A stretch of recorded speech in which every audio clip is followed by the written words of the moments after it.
tell us your background, and so how you can help us understand this phenomenon. Sure. In my background, there was a history of domestic violence between my mother and father. My father was the perpetrator. He wound up going to Sing Sing for murder. And he also had issues with drugs, poor coping strategies. So you have insight into a mind like this. How do we know? How does somebody know they're dealing with someone like this?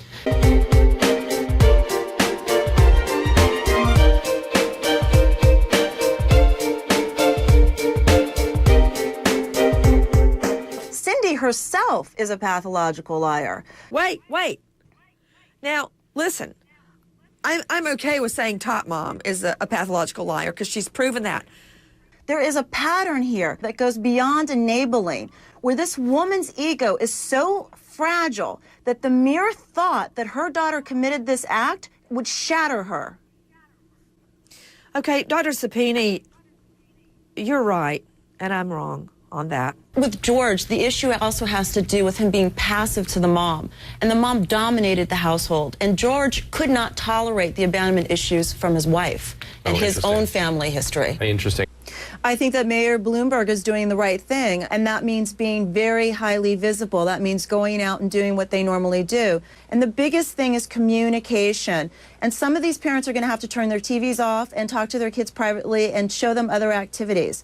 So we really need to be very careful about how we vocalize what's going on and not ensue panic. The primary issue with polyamorous relationships is jealousy. Jealousy and possessiveness.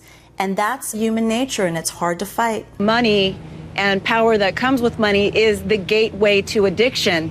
That being said, if they had that list of medications, he should have immediately wanted to put Michael in detox. There is no way around that. Many people are saying that this case rests on the medical evidence, and I think this case rests on far more than that, that this is a case about humanity and the treatment of people who have addiction. People are always looking for something juicy. This whole veil of therapy is part of the spin of recovering her image.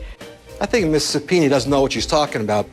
Well, let me just straighten one thing. My name is not Ms., according to the other gentleman. My name is Dr. Leslie Seppinni, and I just want to make it clear. And in this particular case, had she been getting therapy all along while she was in prison, doing group therapy, it is shown with the research that she would have a much better chance of not returning to the system or having problems later on. This is the CBS Evening News with Katie. It's that shame that goes with the loss of power that leads to suicidal behavior and feeling that there's absolutely no way out in the show. I believe that this is a time to get back to family matters. That means coming home, having dinner with your family, and also rephrasing what's going on in the economy as something positive. In other words, come home, tell your children, look, we're going on a new journey. This is a new adventure. Larry, listen, I am not saying that we are victims. Questions they want to ask their dad, but they're too embarrassed to ask. It could be like a question about a boy about sex that they're afraid to ask and they want to know. Right, and dads don't. Right, and dads have the red face and don't want to be there. So the dads get to respond as well.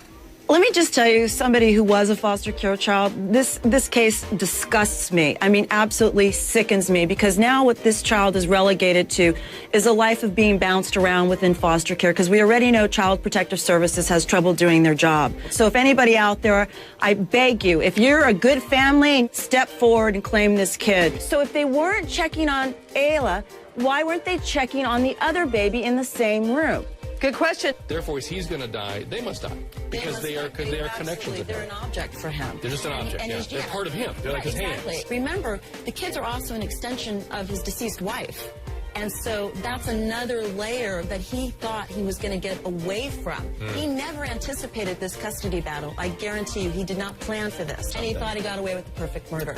And so the disappointment really is fear of, well, wait a minute, if they can't keep it together, maybe we won't be able to keep it together. Then why won't you talk to us? Because we're grieving. But I think what's really crucial in this case is the word grieving. That this mother keeps saying the word grieving. Now, I don't know if she's being media coached, but no mother who's looking for their child uses the word grieving unless they know their child is dead. And that is very striking to me. The fact of the matter is he knows where this baby's body is, and he knows the baby's dead.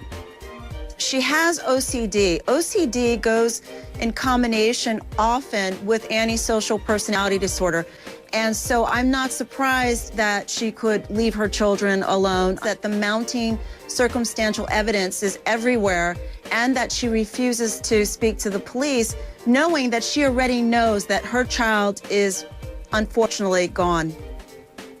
The beginning of real evil is when you're talking about a massacre of multiple people, you're really talking on a line of a serial killer. They want people to know. They wanted the police chief to know and the principal to know that after they did this, how stupid they were.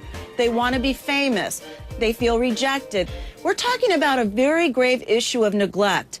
How these parents could not have seen the computer, seen them isolated, see them staying away, maybe even having hostile behavior, maybe having conduct disorder, acting out behavior, violent tendencies at school. I think it's imperative at this point that they take a big step back and focus on their children. It is normal for people to go on social media and see if it's any better than what they have now.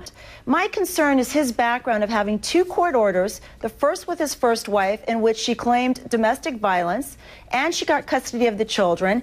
Then he's had 2 other girlfriends who have come forward and said, hey, look, we were afraid of him too. I think this case is unfortunately all too familiar.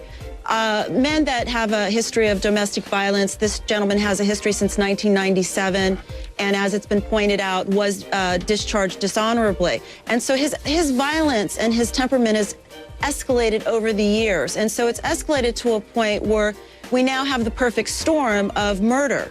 But this is what abusers do. They isolate and they alienate family members so that they won't discuss the abuse. They won't tell them what's going on at home. There's a disconnection, a mistrust they create in their children, so their children won't seek out help. It's brainwashing. It's brainwashing. Of sorts, Yeah. They call themselves caretakers, not mothers and fathers. They can't even identify who their mother and father is. They have no core self-esteem. The long-term trauma for these kids is not because of being taken away from their parents, but because of the lifestyle that they've been living. What kind of a man drives around with an audio tape of him raping a 12-year-old girl? A predator, an outright predator. And my dad is black. My mom's white. Yes, I am the whitest black person you have ever seen in your entire life. Yeah, it's the butt, boobs, and hair that's really black. The rest, So I love it. And I have to tell you, you're one of the best looking doctors that I've ever seen.